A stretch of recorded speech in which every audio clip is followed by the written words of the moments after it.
Esto, si me permitís, es que hay una última hora que me parece muy interesante, y es que la Audiencia Nacional acaba de pedir a Interpol que busque a De Juana Chaos. ¿Dónde está De Juana Chaos? Lo descubre hoy el diario El Mundo, en el país amigo de Podemos, en Venezuela. Ahí está tan ricamente regentando una licorería en uno de esos paraísos o sitios paradisíacos para vivir, y quiero que vean lo que decía hace muy poquito, paradisíacos en teoría, porque claro, el desabastecimiento total que hay en Venezuela, no sé si ahí se vivirá bien. Lo que sí que hay licores, licores en la licorería de el asesino múltiple.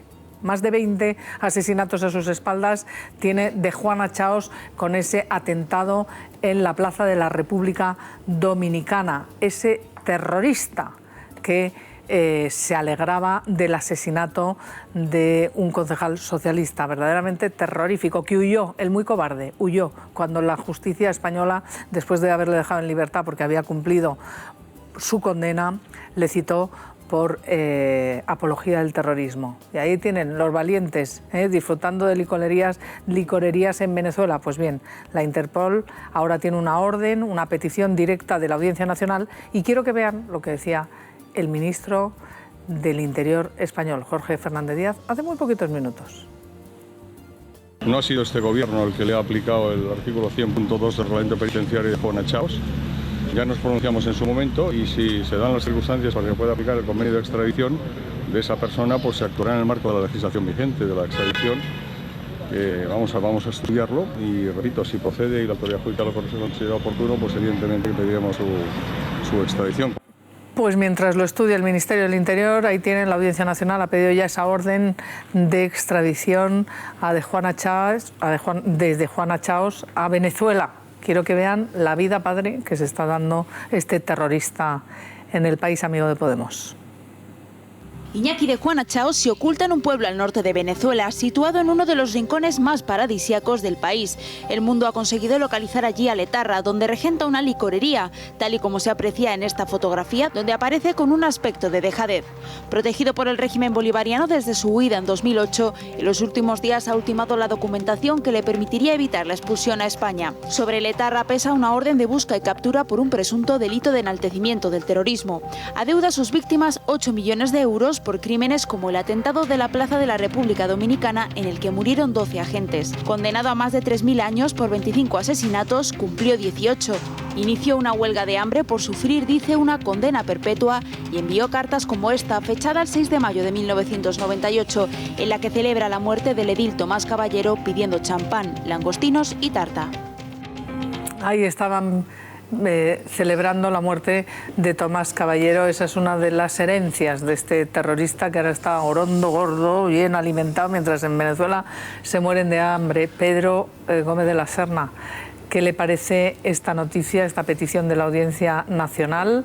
Yo creo de la que nos alegramos todos. Yo estoy encantado de que la hayan localizado, primero. Yo creo que hay que felicitar a la periodista que hace la información, Ángeles Escrivá, porque es una información de primerísimo nivel. Estoy encantado de que la Audiencia Nacional haya solicitado la extradición de este asesino. Y luego, pues claro, también te da un poco el nivel de dónde van a refugiarse los etarras, ¿no? Al final se van a refugiar al país al que asesora Podemos, lo cual es muy sintomático. Luego a ellos les molesta mucho que se les llame los amigos de ETA, ¿no?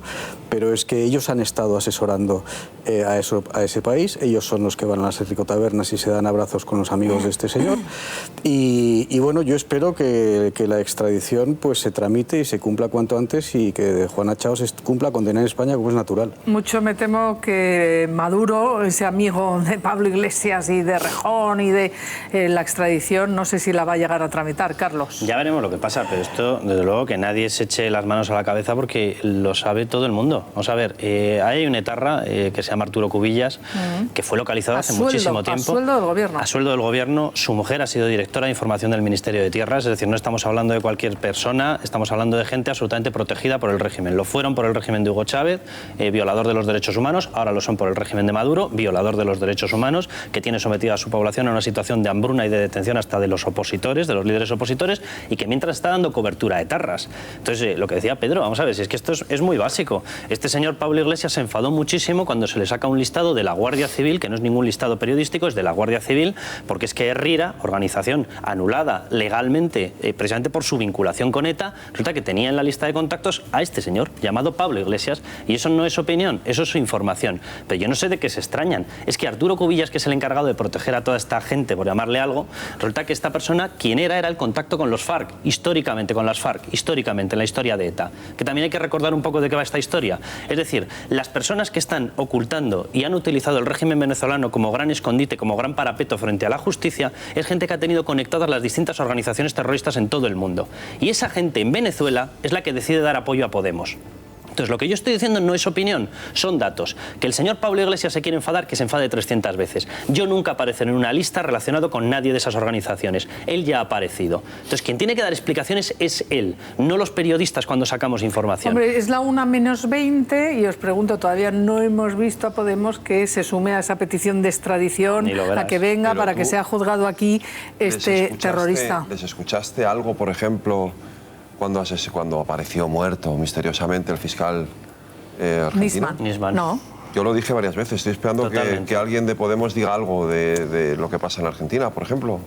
Está la población levantándose por las calles. Al contrario. Sin embargo, si escuchas a Cristina Fernández de Kirchner, ella se alegra, dice que frente a los que la acusan, alegría, frente al odio, sonrisa. Muy curioso, me suena mucho ese lenguaje, ¿no? Es muy parecido al que utilizan ellos aquí cuando sacas lo de monedero, cuando sacas, su odio, nuestra sonrisa, este tipo de cosas que dicen. Quiero decir, es evidente cuáles son las conexiones y cuáles son las posiciones de cada uno, ¿no? A mí no deja de sorprenderme, de todas formas. Yo puedo entender que, y aprovecho más que está aquí Beatriz, porque es verdad que en un momento dado ellos conectaron con su lenguaje con una determinada parte, o sobre todo la parte gente joven de la izquierda, que echaba de menos, si quieres, ese determinado tipo de lenguaje.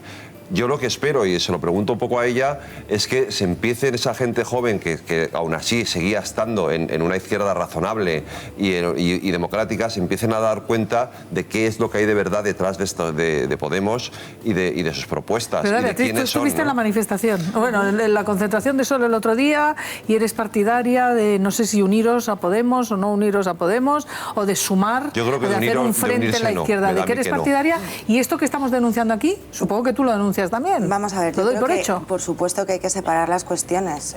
Los terroristas como de Juana Chaos tienen que venir, tienen que ser juzgados y tienen que someterse a la ley. O sea, eso es así y yo espero que Venezuela responda adecuadamente a esta petición de extradición. Por otra parte, no estoy de acuerdo en mezclar temas, porque sin ir más lejos, José María Aznar vendía armas al gobierno de Venezuela. Entonces, a ver, vamos a poner las cosas claras, porque esto de los amigos de Podemos, pues bueno, más amigos eran de Aznar que les pasaban las armas. O sea, vamos a ser cautelosos también, porque vincular a una organización política con el terrorismo me parece algo muy serio. Que no significa que los temas de monedero se tengan que explicar, que se tengan que presentar las facturas, que por qué se recibía dinero y para qué y a cuento de qué, todo eso tiene que quedar claro. Ahora bien, yo ni soy partidaria ni dejo de serlo de las convergencias de partidos políticos, más allá de puntos de programa, de escuchar a la ciudadanía. Lo que yo quiero y lo que yo hice yendo a esa manifestación, y sobre todo, y ayer, por ejemplo, diciendo que me gusta el estilo político de Albert Rivera, y no os podéis imaginar la que se ha montado en Twitter. Creo que la gente como yo, de mi generación, los que estamos llegando nuevos a la política, tenemos que bajar las armas y dialogar entre nosotros, entre las organizaciones políticas. Yo no voy a votar a Podemos, yo no soy de Podemos, pero respeto a toda la gente que está creyendo en Podemos, y hay que abrir los ojos y ver qué mensajes les están llegando. Es una realidad, están ahí. Sí, y luego también hay que analizar una cosa. Es muy peligroso, desde mi punto de vista, cuando están saliendo las informaciones ahora sobre Monedero, la duda, que yo siempre lo he puesto en manos de la justicia, las reacciones que está teniendo la gente de Podemos, porque no quieren ver y no quieren escuchar. Y al final esto es un problema también de los medios de comunicación, que están dejando de ser creíbles. Y tú abres una portada de un periódico y dice totalmente, diametralmente lo contrario a otra. La gente ahora Beatriz, se cree lo que le da la gana. sobre la vinculación, ahora tienes la palabra, Carlos, sobre la vinculación o no, que a mí yo no vinculo ni desvinculo, yo doy información y además opino que por eso vivimos en un país libre todavía. Y digo, si el día que sale todo esto no piden que se extradite y que se lo juzguen, bien, dices, bueno, pues no se les puede vincular. Pero si lo último que han hecho ha sido ir a esa manifestación para acercar a los presos etarras al País Vasco, presos que llaman políticos, o sea, los asesinos, secuestradores, los del tiro en la nuca, para ellos son presos políticos. Piden el acercamiento y ellos se ponen a la cabeza de esa manifestación y con quienes les considera presos políticos, asesinos, secuestradores. Hay que entender. El acercamiento, esto por dejarlo claro, porque es una broma. Y así nos contestas a los dos a la vez. Venga, vamos a ver, quien tenía un despacho en el Palacio Presidencial de Hugo Chávez no era José María Aznar. Era Monedero. Era un señor llamado Monedero. Claro. Mientras estos ahora vamos dos, a ver cómo vivían en Venezuela. El etarra Arturo Cubillas y su mujer trabajaban para esa misma presidencia. Vamos a ver, yo no me imagino a ningún político español, salvo a estos, compartiendo Palacio Presidencial con una gente que se dedica a esconder etarras.